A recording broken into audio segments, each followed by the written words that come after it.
नमस्कार, मी डॉक्टर हिरालाल पवार, हृदयरोग तज्ञ, नाशिक। आज आपण रात्री झोपताना आपला मोबाईल आपण कुठे ठेवावा जेणेकरून आपलं आरोग्य, आपली सुरक्षा आणि आपल्या झोपेच्या गुणवत्तेवर त्याचा जास्त परिणाम होणार नाही। तर मोबाईल साधारणतः 3 फूट अंतरावर ठेवणं गरजेचं आहे। शक्यतो तो बेडरूमच्या बाहेर ठेवला तर अतिउत्तम, आणि जर जवळ ठेवायचा असेल तर शक्यतो एरोप्लेन मोड ऑन करणं गरजेचं, जेणेकरून रेडिएशनचा कमी इम्पॅक्ट होईल। वायफाय आणि ब्लूटूथ बंद ठेवावा आणि स्क्रीन ब्राईटनेस जो असतो तोही कमी ठेवावा, जेणेकरून आपल्या डोळ्यावर कमी ताण येतो। आता मोबाईल कुठे ठेवू नये, उशीखाली आणि अंगाला लागून बिलकुल ठेवू नये, त्याने गरम होण्याचा धोका असतो। छाती आणि डोक्याच्या अगदी जवळ पण ठेवू नये, जेणेकरून रेडिएशनचा मोठ्या प्रमाणात इम्पॅक्ट होतो। आणि चार्जिंग करताना तर गादीजवळ तर बिलकुल ठेवू नये, ज्याने शॉर्ट सर्किट होण्याचा धोका असतो। शक्यतो झोपण्याच्या 30 मिनिटे ते 1 तास आधी मोबाईल बाजूला ठेवावा, त्याऐवजी आपण पुस्तक वाचू शकतो, ध्यान करू शकतो। तर ह्या गोष्टी फार महत्त्वाच्या आहे। आता मोबाईलचा आपल्या ब्रेनवर काय परिणाम होतो, तर स्मरणशक्ती कमी होणे हा फार मोठा रेडिएशनमुळे मोबाईलच्या पेशींवर, मेंदूच्या पेशींवर परिणाम होतो। आणि बऱ्याच वेळेला मोबाईल कानाला लावून जास्त वेळ बोलत राहिल्यामुळे स्मरणशक्तीवर विपरीत परिणाम होत असतो।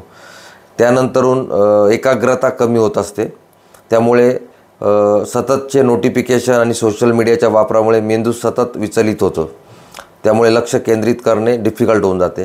झोपेची गुणवत्ता खालावते, पुअर क्वालिटी ऑफ स्लीप। मोबाईलचा ब्ल्यू लाईट मेंदूला जागा असल्याचा सिग्नल देत असतो, त्यामुळे मेलाटोनिन नावाचं जे हार्मोन असतं ते कमी प्रमाणात तयार होते आणि त्यामुळे आपली झोप उशिरा लागते आणि ती खूप अपुरी राहते।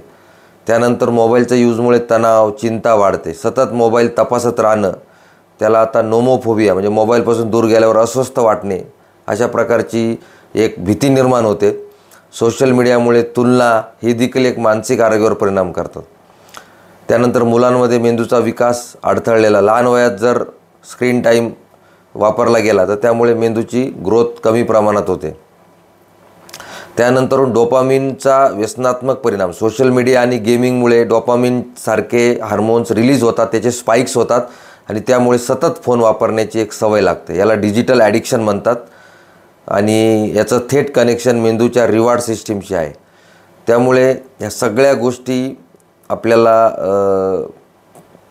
लक्षात ठेवणं गरजेचं आहे। मोबाईलचा वापर आणि कॅन्सर, तर यामध्ये सुद्धा बरंचसं संशोधन झालं आहे, परंतु अजून थेट संबंध मिळालेला नाही आहे।